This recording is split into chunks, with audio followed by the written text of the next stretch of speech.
Monsieur le ministre, je vais venir au vif du sujet. Juste comme je connais la qualité du dialogue que vous pouvez avoir et le fait que vous ne reculez jamais devant l'obstacle, je vous repose quand même la question que je vous ai posée tout à l'heure, de savoir comment vous faites pour définir la même somme du coût social de votre réforme à 6 milliards quand vous êtes passé en un mois de 2 millions de personnes qui profiteraient d'une retraite à 1 200 € à 250 000 ce matin. Ça m'intéresse de le savoir.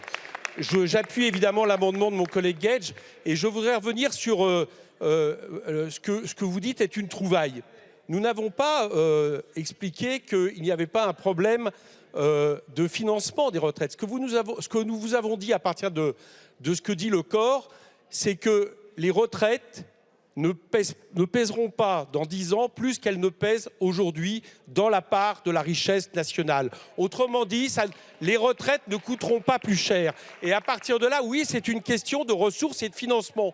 Mais le financement, monsieur le ministre, et ce que nous proposons, c'est le fait de revenir sur votre politique qui consiste depuis des années à faire en sorte d'avantager dans la part de la valeur ajoutée, les revenus du capital. Ce sont les revenus du capital qui en profitent et qui, évidemment, n'alimentent pas le salaire socialisé. La preuve, c'est que vous faites reposer une grande partie de votre politique d'aide publique aux entreprises sans contrepartie sur 90 milliards d'exonération des cotisations sociales.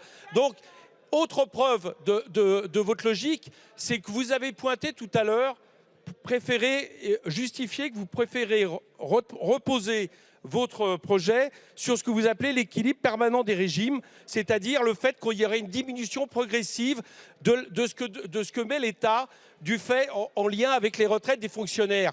Mais ça, c'est une logique politique. Ça veut dire que dans les 10 ans à venir, vous allez baisser encore le nombre de fonctionnaires, le nombre de personnes qui travaillent dans les services publics et leur rémunération. Et nous ne sommes pas d'accord avec ça.